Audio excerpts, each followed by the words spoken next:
The unheeded warning, the central chamber of the Galactic Federation, hung suspended in the void between stars, a massive construct of light and energy where the voices of 500 civilizations gathered to shape the future of known space. Today, the usual hum of diplomatic conversation had fallen silent. Every representative, from the crystalline Zephyrians to the aquatic Delphons, turned their attention to the figure standing at the center platform. Elder Counselor Tharn of the Valonian Collective moved with the deliberate grace of someone who had witnessed 3,000 years of galactic history. His silver skin caught the ambient light of the chamber, and his four eyes held an expression that made even the most powerful beings present feel a chill of unease. Tharn had called this emergency session, and in all his centuries of service, he had never once abused that privilege. Honored members of the Federation, Tharn began, his voice carrying through the translation matrix that allowed all species to understand him perfectly. 42 cycles ago, our deep space monitoring stations detected something remarkable. A new species achieved quantum slip capability, joining the handful of civilizations capable of faster-than-light travel. As is our ancient custom, we observe them before making contact. What I learned during this observation period has brought me before you today with a warning of unprecedented importance. A holographic display materialized above the platform, showing a blue and green world that seemed to glow with life. Oceans covered most of its surface, and white clouds swirled in beautiful patterns across its atmosphere. It looked peaceful, almost inviting. This world is called Earth by its inhabitants, Tharn continued. The dominant species calls themselves humans. They number approximately 9 billion individuals on their homeworld, with another 2 million spread across their solar system in various colonies and stations. On the surface, they appear to be a typical carbon-based species following a standard technological development path. But that appearance is deeply, dangerously misleading. He gestured, and the hologram shifted to show data streams and environmental readings. Our xenobiologists have classified Earth as a Class 14 death world. For context, only 0.03% of all known habitable planets fall into this category. The gravity is 1.2 times Federation standard. The atmosphere contains 21% oxygen, a concentration that would be toxic to 70% of species in this chamber. But these factors are minor compared to the true dangers. The display changed again, showing footage of Earth's surface. Massive hurricanes that could engulf entire continents. Earthquakes that tore the ground apart. Volcanoes erupting with enough force to darken the sky. Tsunamis that could destroy coastal cities in minutes. The assembled representatives watched in growing horror. This is not footage of cataclysmic events, Tharn said quietly. This is Earth's normal climate. Humans evolved in an environment that actively tries to kill them on a regular basis. Their weather patterns are so violent that they have developed entire scientific disciplines just to predict and survive them. Their planet's tectonic activity means the ground beneath their feet literally shifts and breaks. And yet they not only survived but thrived. A new series of images appeared showing Earth's wildlife, massive predators with claws and teeth, tiny creatures carrying venom potent enough to kill within minutes, microscopic organisms that could devastate entire populations, plants that could poison with a touch. The diversity of threats was staggering. Humans are persistence predators, Tharn explained. Do you understand the implications of this evolutionary path? On most worlds, predators evolve to be faster or stronger than their prey. They rely on brief bursts of speed or overwhelming power. But human ancestors were neither the fastest nor the strongest creatures on their world. Instead, they evolved a different strategy. They simply never stopped chasing. A human hunter could track prey for days, even weeks, moving at a steady pace that never varied.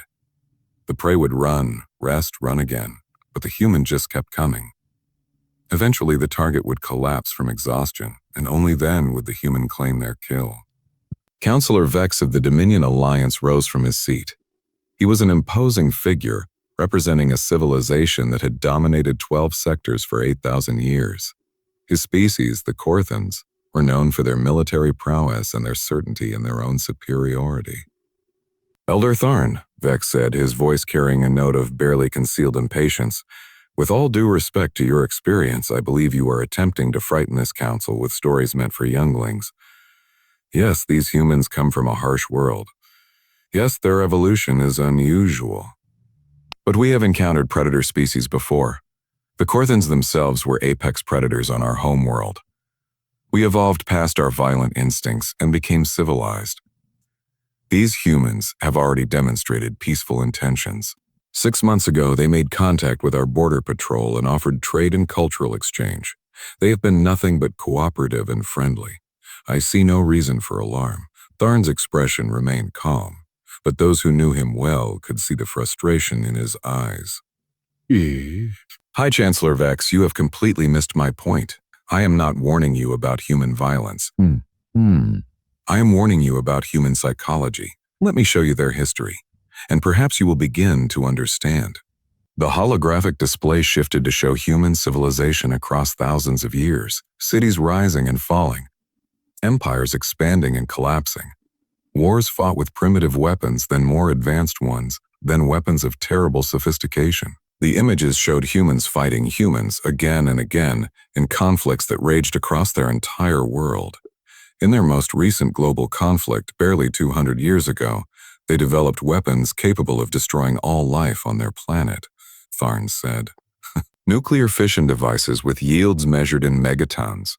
They built enough of these weapons to end their own civilization 100 times over, and they used them twice on their own population centers, killing hundreds of thousands in an instant. The horror of those weapons convinced them never to use them again, but they kept building them. For decades, their major nations pointed these civilization-ending weapons at each other, one mistake away from total extinction. And yet, Tharn continued, his voice taking on a tone of reluctant admiration, within 70 years of that nuclear age, they went from those primitive fission weapons to achieving quantum slip travel. They went from nearly destroying themselves to reaching the stars faster than any species in recorded history. Do you understand what this tells us? It tells us that humans are driven by something we cannot fully comprehend. They are brilliant, adaptable, and absolutely relentless in pursuit of their goals. Counselor Vex waved a dismissive hand. Again, Elder Tharn, you show us a violent past. Many species have such histories. The Korthans fought wars that lasted centuries before we unified under the Dominion. We evolved past such primitive behavior. These humans will do the same now that they have joined the greater galactic community. They will learn peace and cooperation from their more advanced neighbors. Tharn felt a deep sense of dread settle into his core. This was exactly what he had feared. Feared. They were looking at humans through the lens of their own experience, assuming that humanity would follow the same path every other species had followed. They could not see what made humans fundamentally different. Let me show you one more thing, Tharn said, pulling up new footage. This occurred 8 months ago, during humanity's first crewed mission beyond their solar system. The vessel was called Pioneer's Dream. It carried a crew of 12 humans on a journey to their nearest neighboring star system. Halfway through their voyage, their primary life support system suffered a catastrophic failure. A manufacturing defect that no one had detected caused a cascade breakdown. The crew had approximately 8 hours of breathable air remaining.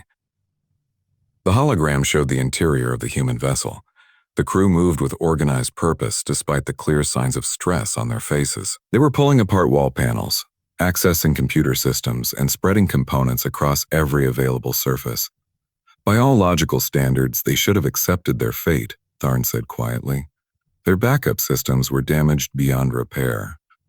Their emergency beacons would not reach any help in time. They were going to die, and there was nothing they could do about it. But humans do not accept death quietly. They do not surrender to fate. Instead, they began taking apart their entire ship, piece by piece, looking for a solution that should not exist. The footage showed the crew working with increasing desperation as the hours ticked away. They cannibalized the food synthesis system. They stripped components from their personal devices.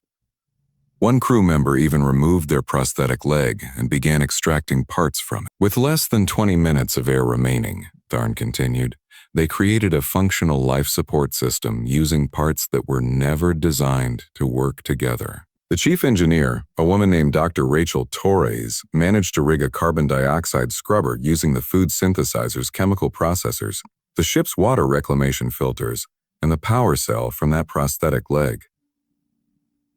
By every calculation our scientists have run, it should not have worked. The components were incompatible, the power supply was insufficient, the chemical processes should have failed. But it worked because humans refused to accept any other outcome.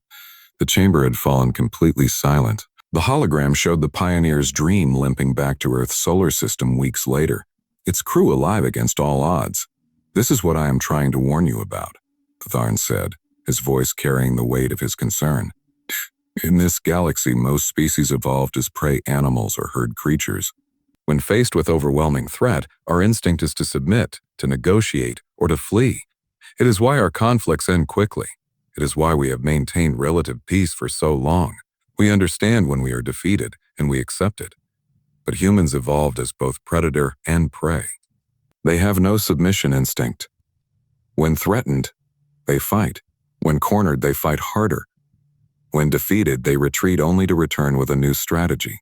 They do not stop until they achieve their goal or until they die trying." Tharn looked around the chamber, meeting the eyes of as many representatives as he could. "I am not saying humans are evil. I am not saying they want to harm us. In fact, I genuinely believe they desire peace and friendship with all species. But I am warning you that if we treat them as we treat other species, if we assume they will react as we would react, we will make a catastrophic mistake. Humans need to be approached with understanding of their unique psychology. We must never corner them. We must never threaten what they consider theirs to protect. And we must never assume they will surrender just because logic says they should." High Chancellor Vex stood again, and this time his voice carried a note of anger. "Elder Tharn, I have listened to your presentation with patience, but I must now speak plainly. You are asking this council to treat these newcomers as dangerous simply because they are different from us. The Dominion Alliance has successfully integrated 217 species into our territories over 8 millennia. We know how to handle emerging civilizations. We offer them structure, guidance, and protection. In return, they contribute to the greater prosperity of the Dominion. It is a system that has worked without fail for thousands of years. That is precisely my concern," Tharn said, his voice dropping to barely above a whisper. "You have never encountered a species like humanity. Your methods will not work on them. If you try to force them into submission, if you threaten their autonomy or their safety, they will resist. And when humans resist, they do so with every resource at their disposal. But the damage was done." Other council members began speaking, and the tide of opinion turned against Tharn. The humans seemed friendly and eager to join galactic society. Their technology was impressive but not threatening. Their military was small and focused on defense. Surely Elder Tharn was being overly cautious, perhaps even prejudiced against these newcomers, because they were so different from established norms. The vote came swiftly. The council rejected Tharn's recommendation for a restricted contact protocol. Instead, they voted to welcome humanity with open arms, granting them full trading rights, diplomatic recognition, and access to Federation space under standard protocols. Several council members even suggested that the Dominion Alliance should take humanity under their guidance, helping them integrate more quickly into galactic civilization. Elder Tharn sat down slowly, a profound sadness settling over him. He had tried. He had shown them everything he could. But they could not see what he saw because they had no reference point for it. They looked at humans and saw themselves, or saw what they thought humans would become. They could not imagine a species that would choose to fight even when surrender was the logical choice. As the session ended and representatives filed out of the chamber, discussing trade opportunities and cultural exchanges with this fascinating new species, Tharn remained in his seat. He pulled up one final piece of footage on his personal display. It showed a human child, no more than 6 years old by their standards, who had gotten lost in a wilderness area on Earth. Search teams looked for her for 3 days. When they finally found her, she was cold, hungry, and frightened, but alive. She had walked almost 30 kilometers through dangerous terrain, following a stream just as her father had taught her. When rescuers asked her if she had been scared, the child had looked up at them and said, I knew someone would come, and if they didn't, I would just keep walking until I found my way home. That simple statement encapsulated everything Tharn had been trying to warn the council about. Humans simply did not give up. It was not bravado or foolishness. It was something fundamental to their nature, forged by millions of years of surviving on a world that constantly tried to kill them. Far across the galaxy, Captain Sarah Chen stood on the bridge of the USS Endeavour, humanity's first deep space diplomatic vessel. She was reading the latest transmission from the Galactic Federation. Humanity had been granted full membership status, trade rights, and diplomatic recognition. Her crew was celebrating, and Sarah found herself smiling at their joy. This was what she had dreamed of since she was a child, watching the stars from her family's farm in California. Humanity was finally part of something bigger. They would learn from species that had traveled the stars for millennia. They would share their own knowledge and culture. They would grow and evolve alongside hundreds of other civilizations. The future looked brighter than she had ever imagined possible. Sarah had no idea that at this very moment, High Chancellor Vex was meeting with his senior military advisors, discussing which human colonies might serve as appropriate demonstration targets to establish dominion, authority, and she had no idea that her people's greatest strength was being perceived as a weakness by those who had never encountered a species like humanity. And she had no idea that within months, the galaxy would learn exactly what Elder Tharn had tried to warn them about. The price of that lesson would be measured in lives, and the Dominion Alliance would pay it in full. The stage was set. The warning had been given and ignored, and humanity, unknowing and unprepared, was about to show the galaxy why you should never underestimate a species from a death world. The price of arrogance. The Dominion War Council chamber was a monument to military power. Holographic star maps covered every wall, showing the vast territories under Corthan control. High Chancellor Vex stood at the center, surrounded by his most trusted commanders, studying the data streams that detailed humanity's expansion into Federation space. Here, Vex said, pointing to a system on the outer edge of human territory, the colony world they call Redemption. Population approximately 80,000, established only 12 years ago. Minimal orbital defenses. No military vessels stationed in the system. It is perfect for our purposes. Admiral Kreth, commander of the Dominion's Third Fleet, leaned forward to examine the data. What exactly are our purposes, High Chancellor? The Federation granted these humans full membership status. An unprovoked attack on their colony would violate a dozen treaties. Smiled a predatory expression that showed his sharp teeth. Who said anything about unprovoked? We will offer them Dominion protection, as we have offered so many other species. When they accept, we will have legal authority to station forces in their territory. If they refuse, well, then they are rejecting the guidance of the Dominion Alliance, and we have every right to demonstrate why such rejection is unwise. And if they fight back? Another commander asked. Vex laughed, a booming sound that echoed through the chamber. Fight back? With what? They are colonists, farmers, and scientists with no combat training.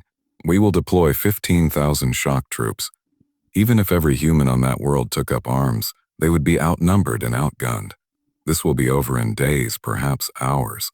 And when the rest of humanity sees how easily we brought one of their colonies under control, they will understand the benefits of Dominion guidance. What Vex did not understand, what he could not understand because it was outside his experience, was that he was about to make the exact mistake Elder Tharn had warned against.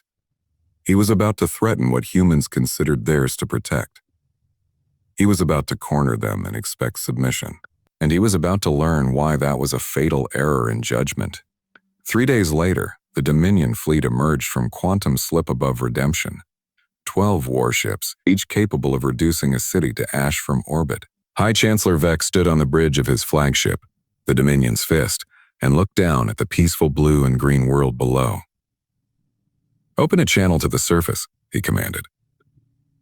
Within moments, the face of Colony Administrator, Marcus Rivera, appeared on the main screen. He was a man in his late 50s with gray hair and calm brown eyes. He had the weathered look of someone who had spent years working under an alien sun. High Chancellor Vex, Rivera said, his voice neutral. This is an unexpected visit. We weren't informed of any Dominion ships entering our system today. That is because this is not a social call, Administrator Rivera, Vex replied smoothly. I am here to inform you that redemption now falls under Dominion protection and authority. You will lower your planetary shields, prepare a tribute payment equal to 40% of your annual production, and accept Dominion oversight of your colonial government. These are standard terms that 217 other species have found quite reasonable. Rivera's expression did not change, but Vex thought he saw something flicker in the human's eyes, something that might have been anger quickly controlled. I see, Rivera said quietly, and if we decline your generous offer, Vex spread his hands in a gesture meant to appear reasonable.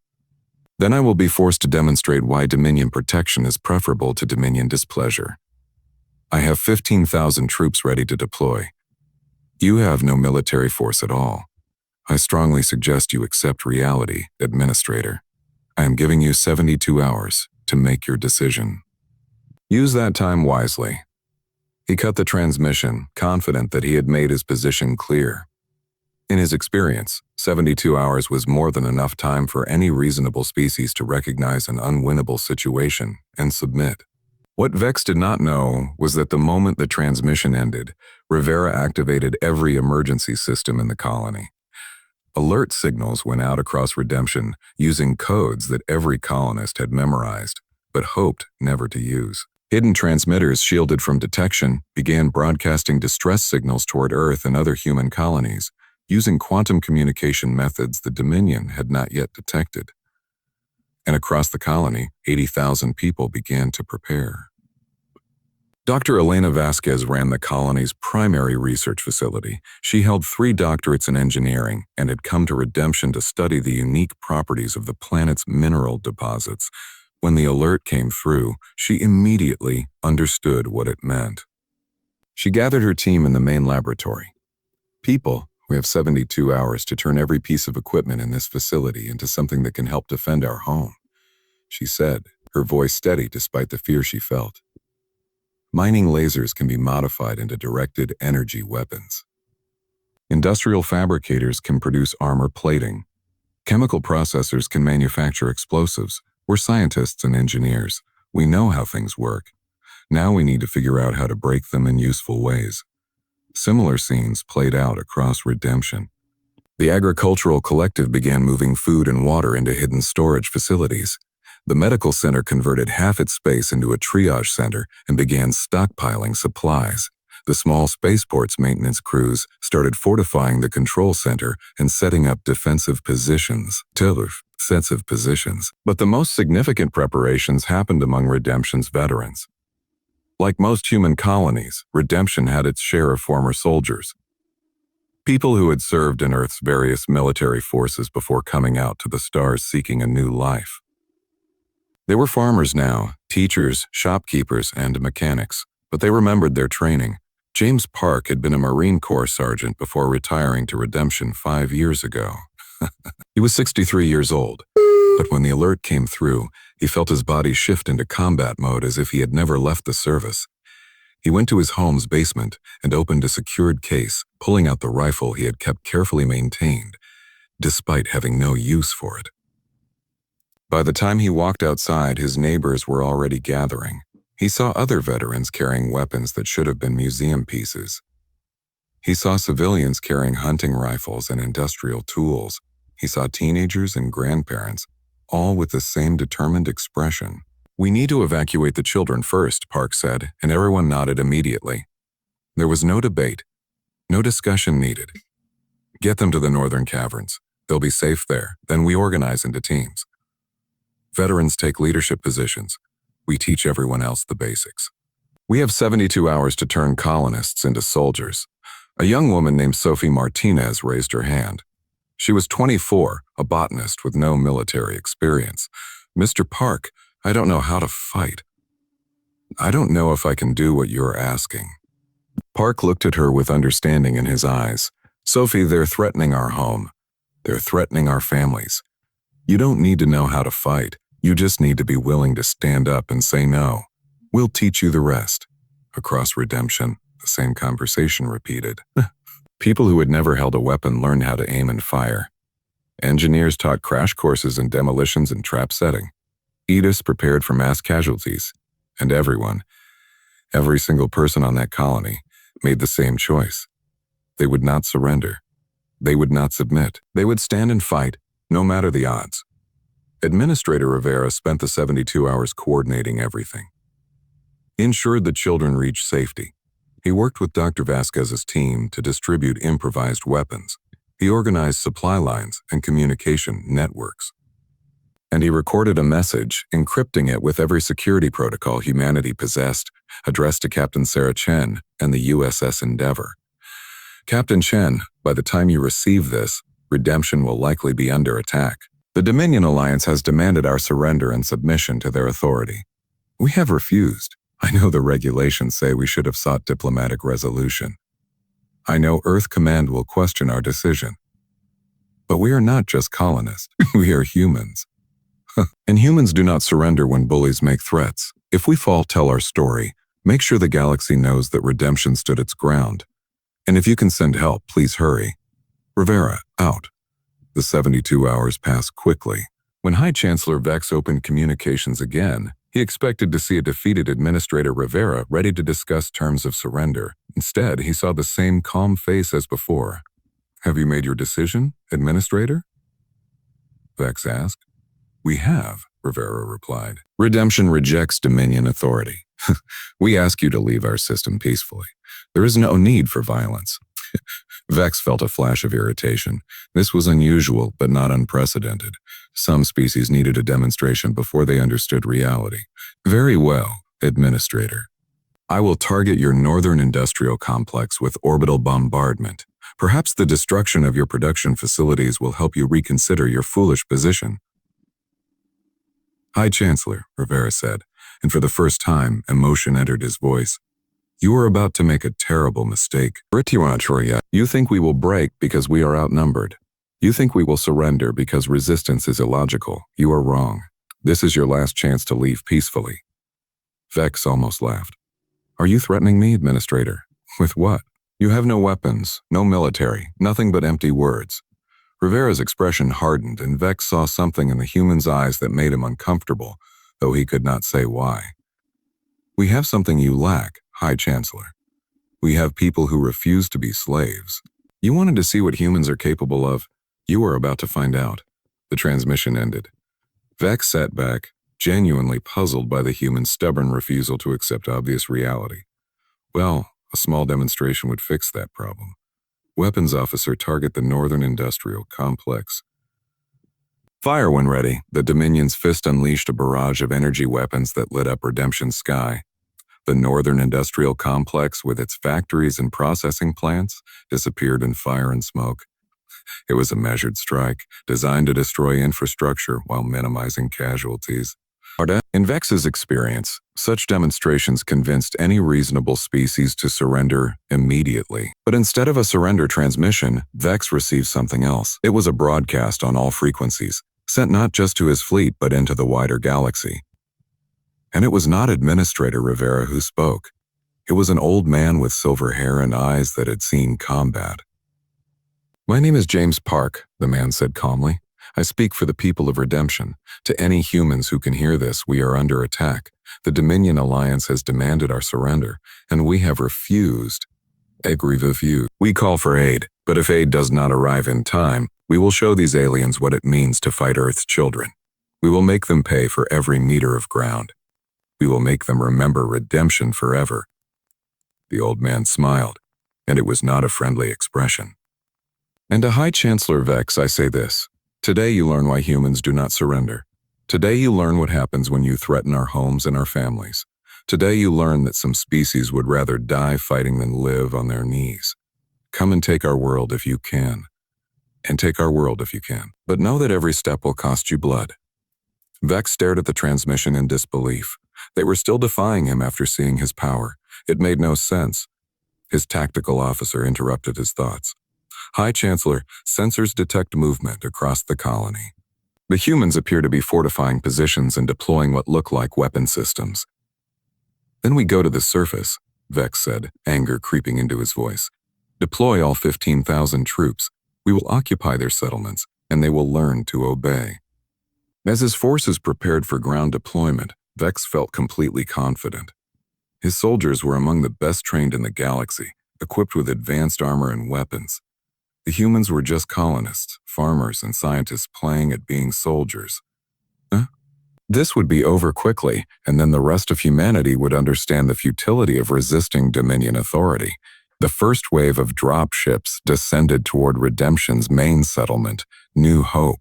15,000 Dominion shock troops deployed in perfect formation, their armored forms advancing through the streets with textbook precision. They expected chaos and panic. They expected civilians fleeing in terror. Instead, they found empty streets and silent buildings. Captain Thex led the first ground unit, 500 soldiers advancing through the central district. "Where are they?" he asked over the command channel. "Sensors show life signs, but I see no one." Then the trap sprang. Explosives hidden in buildings detonated, sending rubble cascading down to block streets and separate Dominion units. From windows, rooftops, and underground positions, humans opened fire. They did not have military-grade weapons. They had hunting rifles, industrial lasers modified into cutting tools, and chemical sprayers turned into flame weapons. But they knew how to use them. Captain Thex raised his energy shield, confident in his armor's protection. Then a human appeared on a nearby rooftop, holding what looked like an industrial mining tool modified with a pressure system. The superheated plasma jet that shot from it punched through Thex's shield and armor, sending him crashing to the ground with severe burns. His soldiers moved to protect him, but that was when the second wave hit. Humans emerged from sewers, from basements, from hidden tunnels. They were young and old, men and women. Some wore improvised armor made from industrial materials. Some carried weapons that looked cobbled together from spare parts. But they all had the same expression on their faces: grim determination. James Park led a team of 40 defenders through the industrial district. They hit a Dominion patrol from 3 sides simultaneously, using tactics he had learned decades ago in combat on Earth. The aliens were stronger and better armed, but they hesitated when attacked. They looked for orders from their officers. They waited for tactical analysis from their computer systems. Humans did not wait. They struck hard and fast, inflicting casualties before melting away into prepared positions. They left behind damaged equipment, wounded Dominion soldiers, and growing confusion. Across the colony, the same pattern repeated. Dominion forces advanced and found themselves cut off, ambushed, and forced to retreat. They were winning by the numbers. Their armor was better, their weapons more powerful. But every victory cost them casualties, and the humans never stopped coming. High Chancellor Vex watched the reports with growing alarm. His forces had been on the ground for 6 hours and had secured only 30% of the main settlement. They had already suffered over 800 casualties. Not all killed, but wounded badly enough to require medical evacuation.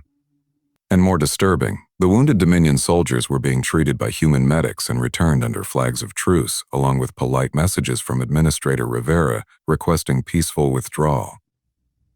"They return our wounded," Vex said in disbelief, "while they fight us." His intelligence officer pulled up information on human warfare protocols. "Sir, humans follow something called the Geneva Conventions. It is an ancient code of warfare ethics. They believe in rules even during combat. They treat wounded enemies. They do not harm medical personnel, and they respect surrender." Vex could not comprehend it. These humans fought with improvised weapons and guerrilla tactics, but they followed rules. They ambushed from civilian buildings, yet they treated wounded enemies with care. Nothing about them made sense according to everything he knew about warfare. In the Galactic Federation Council chamber, an emergency session had been called. Footage from Redemption was being broadcast across the galaxy, and most council members watched in horror as humans fought with what seemed like impossible determination. "Look at this," Counselor Mirax of the Delphon Collective said, pointing at a video feed. It showed a human woman, clearly wounded and bleeding, still firing at Dominion positions while 2 others dragged her to safety. She should surrender. She should seek medical attention.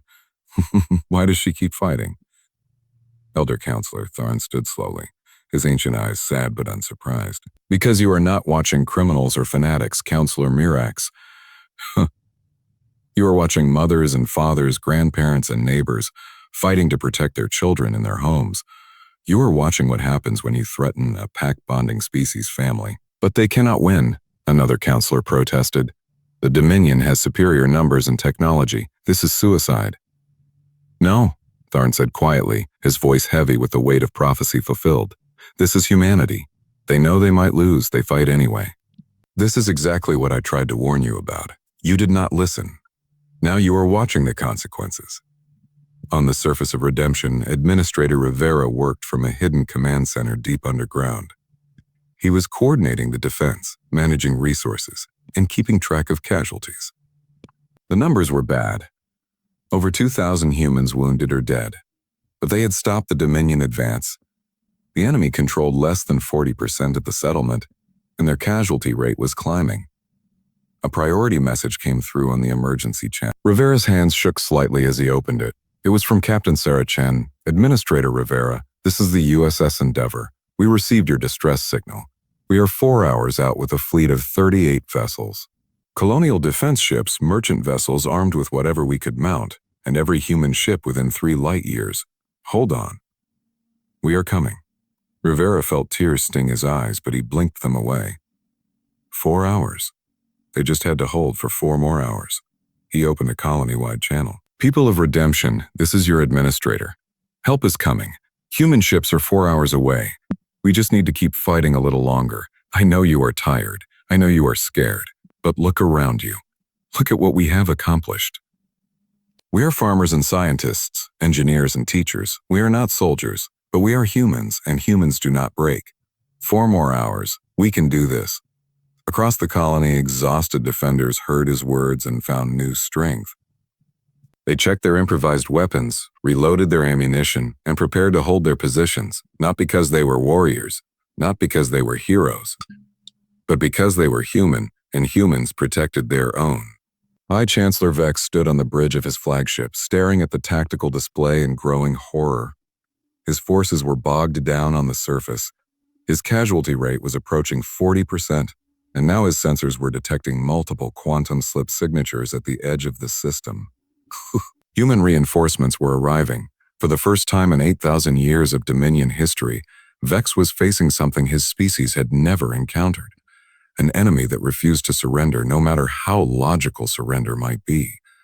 An enemy that fought harder when cornered instead of submitting. An enemy that would rather die protecting their homes than live under someone else's rule. He thought about Elder Tharn's warning, finally understanding what the ancient counselor had tried to tell them. Humans were not like other species. They did not think like other species. They did not react like other species. And the Dominion had just learned that lesson in the hardest way possible. Sound the retreat, Vex said quietly, the words tasting like ash in his mouth. Recover our forces and prepare to withdraw from the system. As Dominion dropships began extracting troops from the surface, James Park stood on a rooftop in New Hope, watching them go. Around him, other defenders were emerging from their positions. Some were crying. Some were laughing with relief. All of them were alive. Did we win? Sophie Martinez asked, the young botanist who had learned to fight in 72 hours. Park looked at her, then at the smoke-stained faces of all the people who had stood and fought against impossible odds. Yeah, he said softly. We won. We showed them that humans don't surrender. We showed them that some things are worth fighting for, no matter the cost. As the human reinforcement fleet arrived hours later, they found Redemption battered but unbroken. The colony had survived, and the galaxy had learned a lesson it would not soon forget. When you threaten humans, when you corner them and expect submission, you do not get compliance. You get resistance. You get defiance. You get people who would rather die on their feet than live on their knees. And somewhere in the vast expanse of space, Elder Counselor Tharn sat alone, vindicated but taking no pleasure in being right. He had warned them. They had not listened. And the price had been paid in blood on both sides. Now the galaxy knew the truth about humanity. The question was whether they would learn from it or whether this was just the first of many painful lessons to come. The warning had been ignored. The price had been paid. And humanity had announced its presence to the galaxy in a way that would echo through history. They were not conquerors. They were not warriors seeking glory. They were simply people who refused to be enslaved, who would fight for their freedom with every breath in their bodies, and the galaxy would never underestimate them again.